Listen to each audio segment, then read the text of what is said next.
কিন্তু মানুহখিনি যিখিনি দেখিছোঁ এই 19 তাৰিখৰ পৰা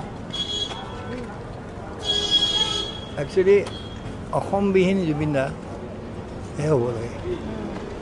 জুবিনবিহীন অসম নহয়, অসমবিহীন জুবিন দা। তাৰ পাৱাৰটো যিটো হৃদয়ৰ শক্তি, মানুহজনৰ হাঁহিৰ শক্তি, খোজকঢ়াৰ শক্তি, গান গোৱাৰ শক্তি, সুৰ কৰাৰ শক্তি, গোটেইখিনি এজন মানুহ তাত ভগৱানে দি দিছে। গতিকে ভগৱানে আৰু কিমান ভাল পাইছে।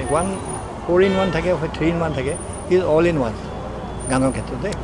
বাকী ক্ষেত্ৰত নকওঁ, কিন্তু আমাৰ কাৰণে মই যিহেতু মিউজিচিয়ান হয়, গান সুৰ কৰোঁ, বহুত ৰাতি ৰাতি আহিকে দিগদাৰী কৰে। কিন্তু সেই দিগদাৰীটো কিন্তু কিমান তেতিয়া আমনি লাগিছিলে, ৰাতি 5টা যায়, কিন্তু এতিয়া মিছ কৰোঁ, দিগদাৰীও মিছ কৰোঁ। গতিকে সেইটো জুবিনৰ দিগদাৰী বহুত মিছ কৰোঁ এতিয়া। কিন্তু তাৰ ওপৰত ভালকৈ থাকক, য'ত থাকে। কেতিয়াবা আহিলে ভাল পাওঁ, এবাৰ আহিব। দিগদাৰী দিবলৈ আকৌ বিচাৰিছে, কেনেকৈ দিগদাৰী দিছিলে আগতে? কেতিয়াবা আহে 11টা আহে ৰাতি, মই শুওঁ তেতিয়া হাৰমনিয়ামখন লৈ গান চান গাই থাকে। ৰাতিপুৱা 4টা 4:30 যায়গৈ, আকৌ শুৱক এতিয়া 4:30 শুবলৈ গৈ তাৰ লাইফটো চবকে বনাই দিব খুজিছে। আৰু চব যদি তেনেকুৱা হ'লেহেঁতেন, মই এইটো অসমখন অকণমান ভাল হ'লে বুলিও নকওঁ, কিন্তু অসমৰ প্ৰডাকশ্যন হ'ল সংগীতৰ। এই ৰাতি এসে গান কৰে, আমিতো দিনত কৰোঁ হাৰমনিয়াম বজাই। আৰু বহুত এনেকুৱা কৰিব কৰা আছে, চন্দনৰ ফুলচুল লৈ একদম এনেকৈ কৰি, কিন্তু সেয়াও নকৰে, চন্দনৰ ফুলো নলয়। গতিকে সি যে চেল্ফ বৰ্ণ ক্ৰিয়েটাৰ।